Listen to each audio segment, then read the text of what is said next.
Olá, meus amores, aqui do meu canal Marilinde Oficial. Eu sou a Linde. Eu vou contar uma história verídica, incrível, maravilhosa. Ressurreição, ressuscitação do meu filho. Ressuscitação, eu me deu vontade de chamar essa palavra, eu achei bonita e que foi várias vezes. Ele fala que foi mais de 30 vezes, mas é por aí mesmo. 30 ou mais ou menos, mas que foi bastante, foi. Primeiro começou quando eu engravidei dele. Eu tinha uns 30 e poucos anos e eu tinha tomado injeção para não engravidar, porque minha situação financeira estava muito ruim. Aí, com 15 dias, eu engravidei ele. Com 15 dias que eu tinha tomado a injeção. Aí, eu achei estranho. Eu falei para uma prima minha, que eu estava no interior do Maranhão, num local onde mora muito parente do meu pai. Ela falou assim, toma aguardente para a menstruação vir. Aí eu pedi para o filho dela comprar para mim, ele comprou, eu tomei e a menstruação não veio. E o pai dele estava trabalhando em uma outra cidade, na cidadezinha maior. Aí então eu não falei nada para minha mãe, e agoniada e com medo, acabei e falei para minha mãe, que eu já tinha uma menina, já tinha minha filha mais velha, e já criava uma de uma amiga minha com a minha mãe. E a minha filha tinha 2 anos e pouco, quase 3. Aí então eu fui lá onde ele estava trabalhando, na casa do pessoal que ele morava, e falei para ele que estava grávida. Como eu estava indo para Manaus, morar em Manaus, com a minha mãe, queria morar com meu irmão encostado de mim, convidou minha mãe para morar lá, então nós já estava de mala pronta para ir para Manaus. E ele ia para São Paulo para ver a mãe dele, que nunca mais, fazia muitos anos que não havia, e resolver o problema de uns documentos. Aí ele falou assim, nossa, como é que a gente vai fazer? Eu falei assim, vamos em frente. Ele falou, não posso ir para Manaus. Eu digo, tudo bem, vou fazer o quê? Ele falou assim, vamos comprar um anticoncepcional para ver se a menstruação vem? E eu combinei e fui. Aí compramos anticoncepcional e bebi e não adiantou nada, não veio. Então a criança tinha que nascer, custasse o que custar, o meu filho tinha que nascer. Não importava o que acontecesse, como aconteceu muitas coisas, e ele sobreviveu, está vivo até hoje, já tem 26 anos. Aí então fui para Manaus. Chegou em Manaus, quando chegou a data perto dele nascer, eu fiquei com medo de ter ele normal, porque eu tinha sofrido muito da minha filha e não dava cesariana. Então, uma amiga minha que tinha arrumado um trabalho na casa do pessoal, já que eu não podia trabalhar em outros locais porque estava grávida e não aceitava, ela falou assim, vamos pedir para uma deputada aí que ela está dando cesariana para quem não tem condição de pagar. E a gente foi lá e ela deu para mim, deu para ela. No dia de eu ganhar o neném, eu fui. Na hora que o médico tirou o menino, o médico falou assim, nossa, esse menino é um milagre. Ela não tem mais trompa, a mãe está sem trompa, as trompas dela tá toda estragada, tudo cheio de pus. Não tinha como gerar essa criança nessas trompas. Ele falou, mãe, seu filho é um milagre. Não tinha como gerar seu filho, não. Esse menino foi gerado aqui mesmo por um milagre. Ele ficou admirado, as enfermeiras, os outros médicos, tudo ficou admirado, o menino ser gerado ali. Aí ele perguntou o que eu sentia, eu falava, eu sentia muita dor na minha barriga, eu tinha que caminhar bem devagarinho, que eu não conseguia caminhar rápido. Se eu caminhasse rápido, parece que ia rasgar tudo lá por dentro. Ele falou, pois era isso aí mesmo. Aí então, tudo bem. O meu menino foi crescendo, muito, muito esperto, era espertíssimo demais e andou cedo. Aí começou a andar, eu comprei uma bicicleta para ele, ele andava nessa bicicleta, com pouco tempo ele queria tirar os pneuzinhos de trás, porque ele via as outras crianças andar, com os outros rapazinhos andando com bicicleta sem a proteção dos pneuzinhos atrás, ele queria tirar o dele, alguém tirou. Então ele era muito rápido. Outra coisa, quando ele estava andando de bicicleta, até com os meninos de 8, assim, ele tinha 2 anos, ele queria andar de bicicleta melhor do que os outros, só que ele gostava muito de entrar pelo buraco, lá de onde, a rua que nós morávamos, pelos buracos, tivesse assim alguma coisa para subir de bicicleta, ele subia, ele era desse jeito. Aí então, quando ele tinha uns 3 anos, aí nós fomos para o Maranhão, a família do pai dele. O pai dele já tinha vindo, tinha casado já. Aí ele falou para mim levar para o Tocantins para batizar para o pai dele e a tia dele, irmã do pai dele, seus padrinhos. Aí nós fomos para o Tocantins, eu e minha mãe e as meninas, minha mãe ficou no Maranhão e eu fui para o Tocantins. Aí lá batizamos eles. Aí depois fui para Brasília. Aí voltamos com o mês. Quando nós voltamos, fomos para Belém, viemos para o Maranhão e fomos para Belém. O dia que ia sair o navio para Manaus, nós chegamos lá no mesmo dia, só que o navio quebrou. Aí colocou as pessoas num barco, o barco era pequeno, então esse barco tinha tanta gente, que quando chegou no, eu esqueci o nome, é onde começa o mar, já era de noite, o barco começou a encher, a maré muito movimentando, o barco cheio de gente, e o barco começou a encher de água, então todo mundo pegava uma panela, um balde, e ia tirar a água do barco. Então começamos a orar, eu com a Bíblia na mão, e orava e rezava e clamava a Deus para a gente sobreviver. O menininho dormindo lá, que ele tinha só o quê? 3 anos? Dormindo lá tranquilo. E minhas filhas muito ali agoniadas comigo. Mas era tudo pequena, de 12 anos, 13 anos, por aí. Então, esse sufoco, todo mundo falava, vamos todo mundo orar, porque vai todo mundo, o barco vai afundar, e nós clamando. Então amanheceu o dia no sofrimento. Então amanheceu o dia, já chegamos nas águas mais tranquilas, já perto de Santarém. Em Santarém nós mudamos para outro barco. Então esse foi o segundo livramento do meu filho. Aí quando ele tinha 5 anos, nós fomos morar em Palmas, fomos embora para Palmas. Lá em Palmas, tranquilo, ele tinha mania de estar na beira da rua, porque tinha patins, eu tinha comprado um patim para eles. E ele, com 2 anos, eu comprei patim para as meninas e tinha que comprar para ele, porque ele queria tomar o patim das meninas, com 2 anos e pouco. Ele aprendeu, comprei um patins para ele, ele aprendeu a andar de patins sozinho. E ele caía muito de patins, se machucava todo, porque ele queria andar rápido, ele achava bonito, era, quanto mais veloz fosse, era para ele, era melhor. Ele com 2 anos de idade. Aí lá em Manaus, lá em Palmas,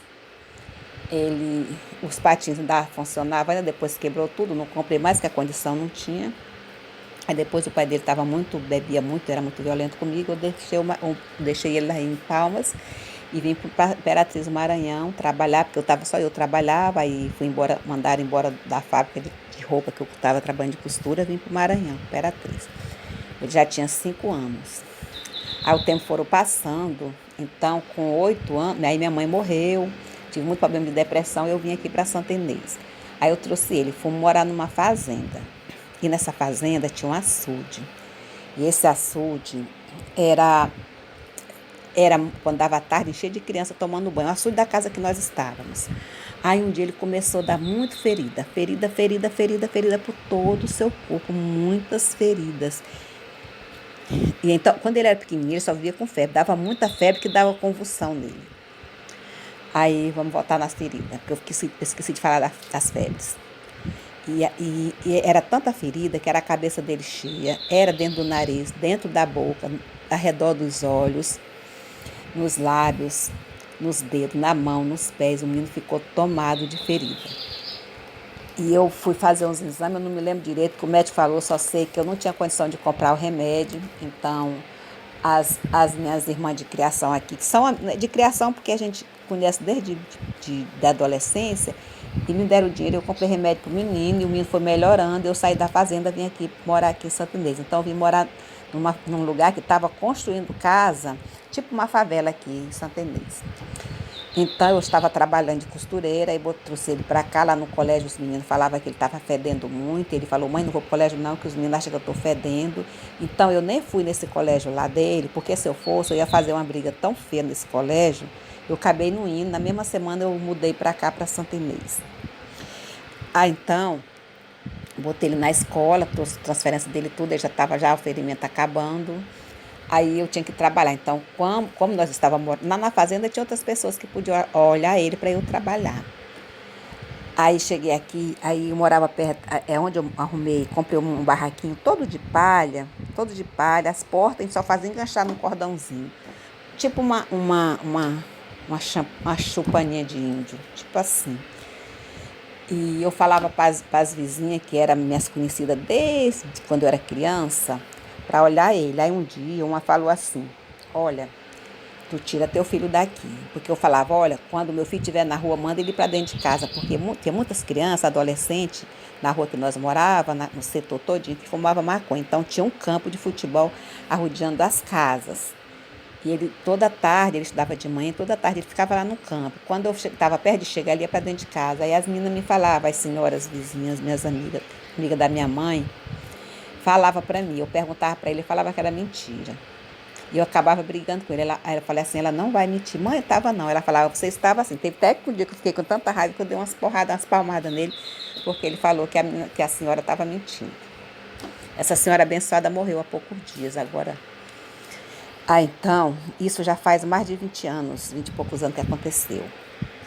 Aí então, quando faltava 2 meses para terminar a aula dele, aí uma amiga chegou assim: Lindy, tu pega teu filho, manda o mais rápido possível para morar com teu irmão lá em Imperatriz, porque senão você vai sofrer muito. Se esse menino aprender a fumar, entrar nessa maconha já era. Porque esses meninos rebeldes que fumam maconha aí não obedecem os pais não, de jeito nenhum.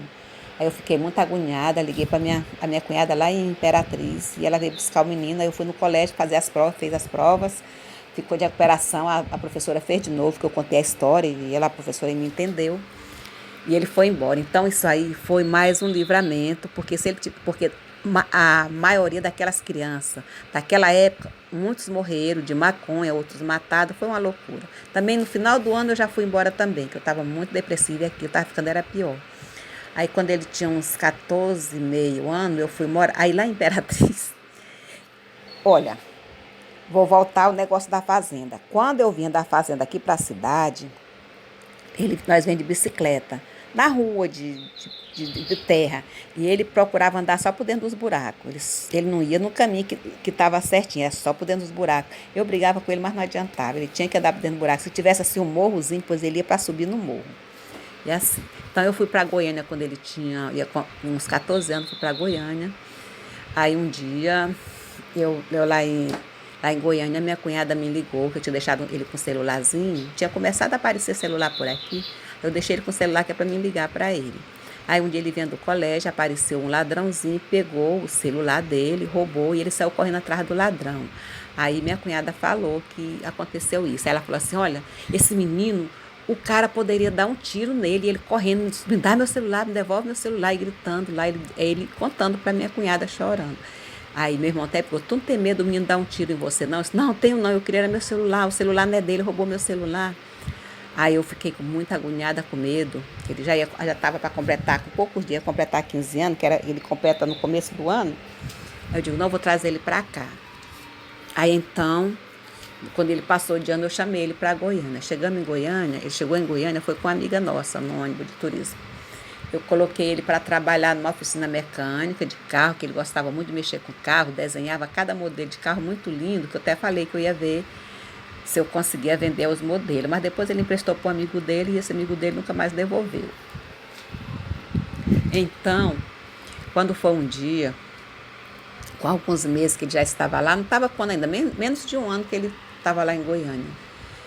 Um dia eu tinha chegado do serviço, o telefone tocou, que tinha tido um acidente. Ele pegou, foi comprar uma tinta para o patrão dele e foi, em vez de ir na bicicleta dele, que é grande, ele foi na bicicleta do filho do patrão, que é pequenininha a bicicleta.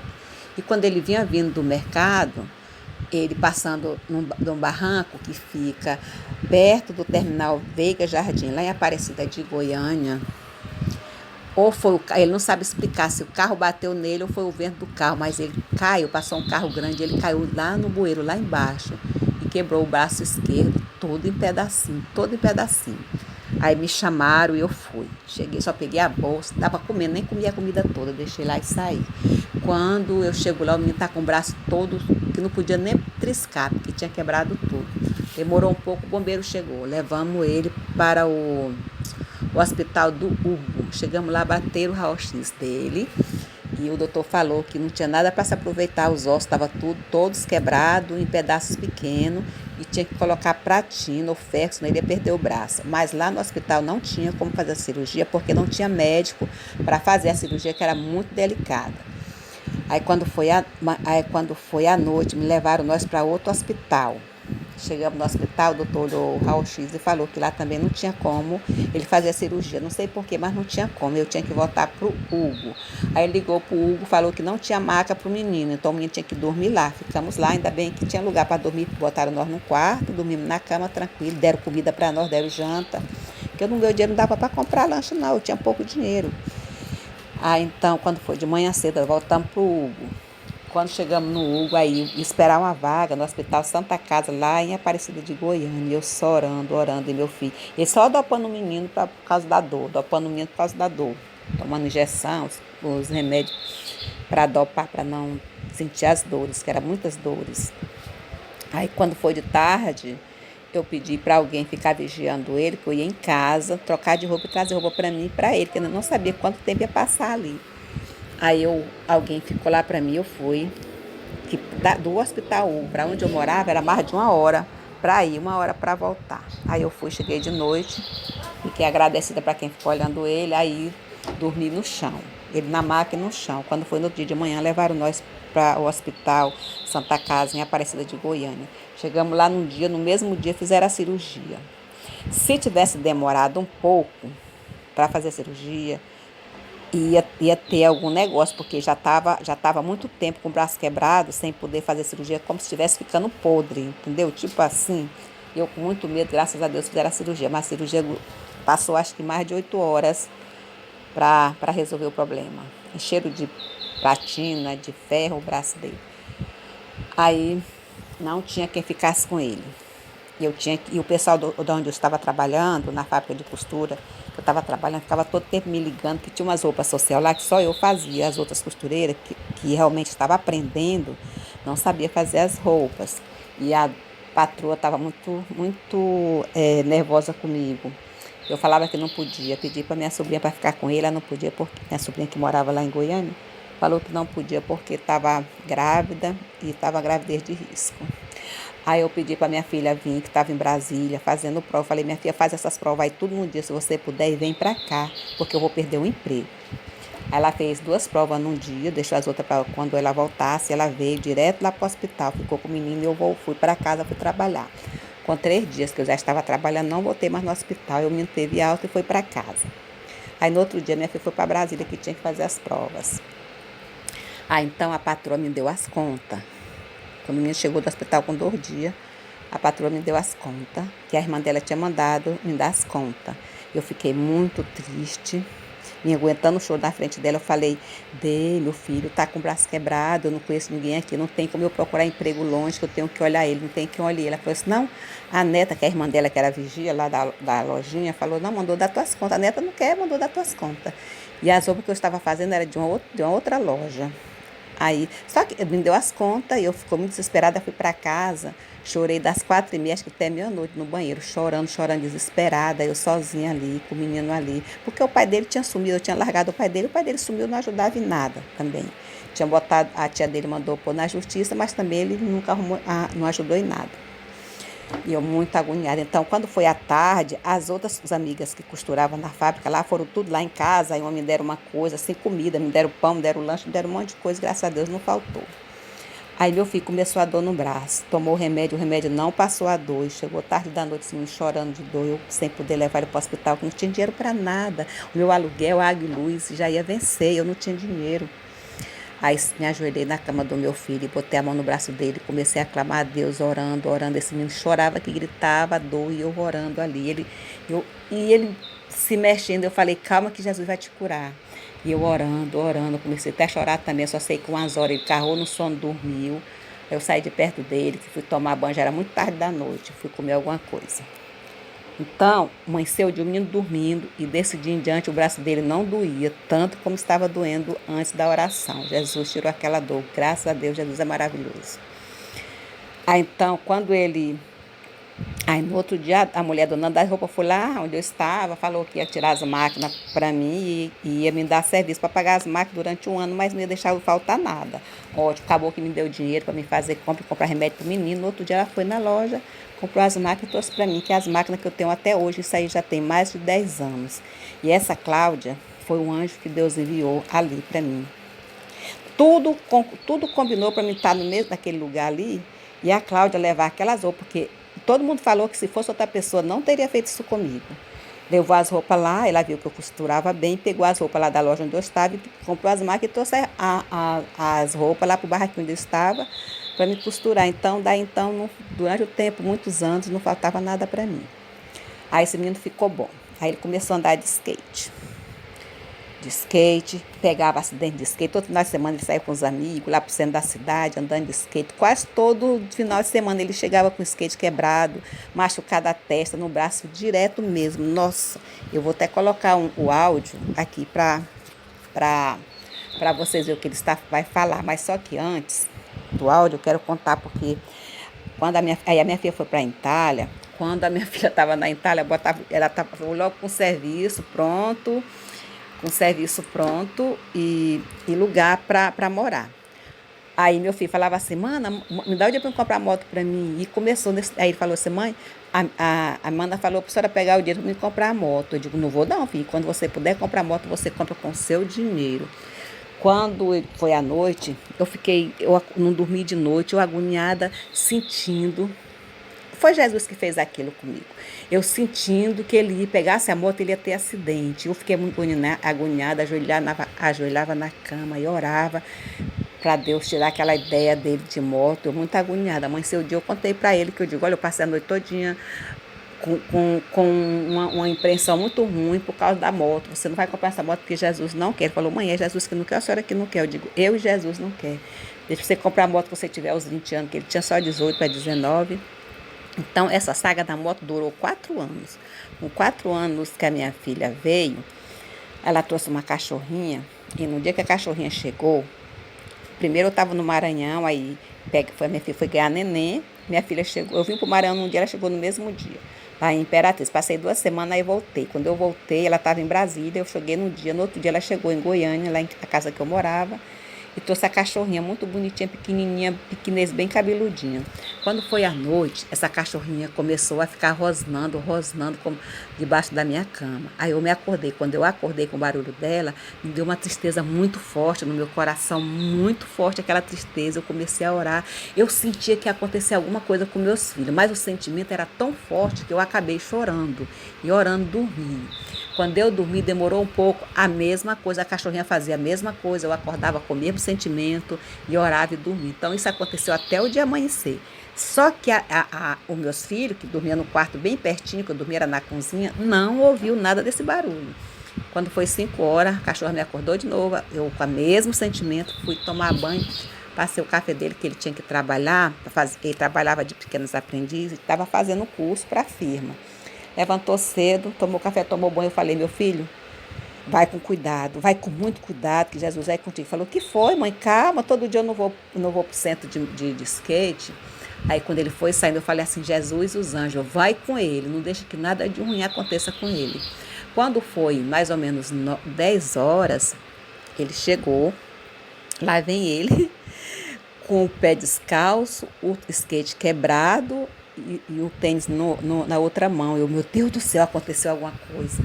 Obrigado, Jesus, pelo meu filho estar vivo. Eu cheguei, meu filho, graças a Deus você está vivo. E abracei ele e falou, porque meus filhos, quando saem, eles me dão bênção. Quando ele chega, eles me dão bênção de novo. Eu falei, meu filho, aconteceu isso. Mãe, a senhora sentiu alguma coisa essa noite? Eu digo, meu filho, senti. E a Fiona não dormiu. E fui contar o que tinha acontecido, que a cachorrinha não tinha deixado eu dormir, que o nome da cachorra era Fiona. Eu disse, mãe, pois é, sabe o que aconteceu? Eu ia atravessando a Goiás. Estava o sinal fechado. Quando eu atravesso a Avenida Goiás, em Goiânia, que é muito movimentada, veio uma mulher no carro e me pegou de cheio. Eu voei por cima do carro dela, caí, não vi mais nada. Só sei que depois eu ouvi as pessoas falar assim, o cara morreu, o menino morreu, o menino ele não está respirando, ele está morto. Aí ele só ouvindo o pessoal falar isso. Aí ele pegou, abriu os olhos, de repente ele abriu os olhos e as pessoas falaram, olha, o rapaz está ressuscitando, o menino está ressuscitando. Ele só escutando assim, meio tonto, atordoado. Ele falou assim, o que foi? Cara, tu estava morto, o bombeiro está chegando para te pegar. Senta aí, fica quieto. Não, eu vou embora, eu não estou sentindo nada não. Só estava sentindo um pouquinho de dor na testa, que tinha machucado, um pouquinho o joelho e a perna, e o sapato que tinha rasgado. E o pessoal tiraram o sapato do pé dele. Ele pegou o skate, o sapato e foi lá para o ponto de ônibus. E o pessoal, o menino ressuscitou, todo mundo ficando admirado dele. Ele contando, pois é, ressuscitou sim, porque Jesus ressuscitou. Se eu não tivesse orado e a Fiona não tivesse aqui, e eu não tivesse sentido o que eu senti ontem à noite, eu ia dormir a noite toda, não ia fazer nenhuma oração e você não tinha sobrevivido. Aí quando, no outro dia, minha filha foi lá para o Maranhão, para a Imperatriz Maranhão, de lá ficou falando, mana, manda a mãe dar o dinheiro para comprar a moto, manda a mãe dar o dinheiro para comprar a moto. Aí a minha filha começou a mandar e essa moto acabei brigando. E falou, mãe, o dinheiro é meu. Fui lá com raiva, peguei o dinheiro, dei para ele, ele comprou a moto, que era a moto do amigo dele.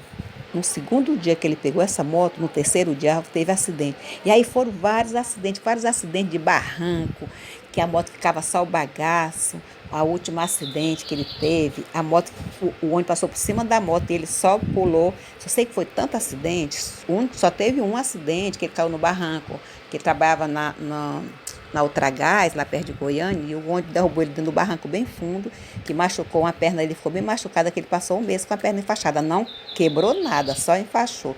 Também só o pior foi esse aí dessa moto. Eu vou pôr o áudio para você ouvir. Descansar. Ó, skate não conta porque foi infinitas vezes, que todo dia que eu ia andar de skate aconteceu algum rolê. Ou alguém me atropelava ou eu saía atropelando os outros. Moto, se eu não me engano, foi mais de 15. Bicicleta, mãe, nossa senhora, foi muito, tipo, muito mesmo. E de skate também foi direto sempre, mas de machucar mesmo, foi mais de 10 também. Bicicleta também foi vários, e mais pra machucar, quebrei o braço, foi uns 15 também, 15, 20, foi muito, mãe. Não dá pra lembrar não de todos. Tem uns que eu até desmaiei. Então, quando teve esse acidente, eu comecei a culpar minha filha. Olha, se esse menino morrer, eu falava assim, se teu irmão morrer, eu vou passar o resto da minha vida te culpando pelo assassinato dele, porque eu falei que não era para comprar essa moto. Então, quando ele teve o acidente, ela foi ficando com medo. Só que ela estava no Maranhão, junto com a outra minha filha que tinha ganhado neném. Então, as duas estavam contra mim. A outra, falava, a que ganhou o neném, falava assim, mãe linda, vai chamar de mãe linda, dá o dinheiro não é da senhora. Eu digo, eu não dou, mulher. Toda vez que fala nessa moto, eu não durmo de noite, agoniada, Jesus me acomodando para me orar, que não é para comprar essa moto. Aí ela falou assim, mãe linda, não é exagero da senhora? Eu digo, não, a senhora é exagerada com a gente. Eu digo, não, é verdade, eu não vou mentir, botando Jesus no meio. Você é louca, menina? Aí começou a ter os acidentes, que elas foram ver, mãe linda, a senhora tinha razão. Eu digo, pois é, não é para comprar moto. Gente, foi tanto acidente que só vendo. Então, o que acontece? Quando o último acidente, que a moto, sempre quando tinha acidente, ligava para mim, mãe, o que a senhora pensou ontem à noite? A senhora teve um pressentimento? Eu falava, já sei, outro acidente. Então era assim, quase todo dia estava tendo acidente, até que o último, a moto ficou só o bagaço. E ele contava rindo. Aí eu falei para um irmão, amigo nosso, que era uma família muito maravilhosa, tinha 2 filhos da idade dele, eu peguei, contei, ele pegou, levou para casa dele, no último acidente, e ele levou para a igreja. Lá na igreja, o pastor começou falando sobre o filho rebelde. Então, ele começou a chorar. No outro dia, ele passou uma mensagem bem longa para mim, me agradecendo, me elogiando, muito maravilhoso. Isso aconteceu há mais de 10 anos. Aí, daí para cá, sempre quando ele fala comigo em zap, ou mesmo pessoalmente, ele me elogia muito. Eu vou pôr alguns vídeos, uns áudios que não foi apagado, vou pôr aqui para você ver. Sempre ajudou a gente, agradeço demais por isso. Uma bênção, uma mulher, um anjo de Deus, Deus enviou na terra. Que eu nunca vi tão igual como a senhora, não existe. E se existir, é outro abençoado também, mas falar, viu? Oi mãe, benção, boa noite. Ó, que legal. Bom, a senhora, né, é um anjo. Onde a senhora passa, o pessoal sente até bem. Pois é, a senhora tem uma energia muito brilhante, mãe. É incrível mesmo, é de se espantar. Às vezes eu falo pro pessoal, nem acredita, mas eu também não me importo, porque é verdade. 3 horas da manhã, a senhora sabe do horário, né? É um horário onde o mundo espiritual tá tipo, colado com o nosso mundo aqui da segunda dimensão. E aí é onde a gente tem a sensibilidade mais forte, consegue se comunicar mais nitidamente. Quem não acorda 3 horas da manhã, geralmente... Oi mãe, feliz dia das mães. É uma senhora demais, mãe de saudade. A senhora é uma mãe abençoada, uma mãe super inteligente, uma mãe super fiel, uma super mãe mesmo. Tipo, quem dera se todas as mães do mundo fossem igual a senhora, o mundo seria totalmente diferente. Pessoa bondosa, de puro amor, né? Te amo, mãe. Feliz dia das mães. Isso aí, ele falou sobre as 3 horas, porque ele sabe que eu, de vez em quando, acordo 3 horas para fazer oração. Mas todas as vezes que acontece coisa com meus filhos, Eu sempre sinto, não todas as vezes, mas tem a maioria das vezes eu sinto com a minha filha, que mora em Imperatriz, com a minha filha quando estava na Itália, ela, ela aconteceu muitas coisas ruins lá com ela, e todas as vezes que acontecia, eu pressentia, no outro dia ela me ligava, quando ela não me ligava, eu falava, como ela morou 4 anos lá e aí ficou ilegal, então várias pessoas que ela conhecia ia pego, e ela nunca foi pego, sempre os anjos tiravam ela, porque teve várias vezes que ela estava em restaurante ou em barzinho, curtindo, aí de repente ela dava vontade de ir no banheiro e os policiais chegavam e levavam as outras pessoas e ela saía ileso. E sempre ia acontecendo essas coisas assim. E a outra minha filha também, muitas coisas já pressenti também, como um acidente, quando ela foi para Atalaia, eu senti que o carro que ele estava tinha algum problema, num sonho. Essa eu fui foi sonhar, ela, a minha dela mais nova, chegava para mim e falava que o carro estava com problema no carro, que era perigoso o carro virar. E realmente, quando ela chegou de viagem, eu falei, minha filha, eu sonhei assim, assim, assim. Mãe, é verdade, mãe linda. O carro apareceu um problema no carro, a gente só foi descobrir já bem longe. E muita gente falou que se demorasse um pouco, o carro tinha virado, tinha capotado por causa do problema, e o carro eles iam andando rápido, né? E assim vai. Então, por que isso acontece? Porque eu oro para meus filhos, eu nunca deixei meus filhos chamar palavrão, eu nunca chamei um palavrão para meus filhos, nunca. Nunca eu falei coisa negativa para meus filhos, eu só dava conselho para andar no caminho certo, não fazer nada errado, não entrar em droga, nessas coisas. Namorava com quem queria, saía com quem queria, falava a hora de chegar, chegava em casa, então nunca proibi meus filhos para nada. Viajavam, porque eu fui criada muito presa, e meus filhos criei como eu gostaria de ser criada, fazer o que quisesse. Então, até hoje, meus filhos fazem o que querem. Então, mas sempre eles me contam tudo, sempre coisa boa, nunca fizeram coisas ruins, nenhum dos três. E eu falo para as mães que assistem esse vídeo, não chame palavrão para seus filhos, não deseja mal, não manda seus filhos para aquele lugar que a mulher deve ir. E trate com amor, com muito carinho, sem pegar no pé, porque a gente nasce que Deus, a gente tem que ser livre para fazer o que a gente quiser. Então, tem que ser livre, porque a vida é nossa, não é? Ah, o pai, você tem que estudar isso, tem que estudar aquilo. Não, o filho, a pessoa tem que fazer o que ele quer. A vida é dele, a salvação é só dele e só ele vai morrer sozinho. Então, temos que ter só muito cuidado e orar muito, entregar na mão de Deus, de Jesus e dos anjos, ter a proteção em oração e meditação. É isso aí. Deus abençoe todos os meus inscritos, que compartilhem os vídeos, que curtem e que assistam os comerciais. Que Deus e Jesus abençoe vocês em todo sentido da vida de vocês. Amém, meus amores?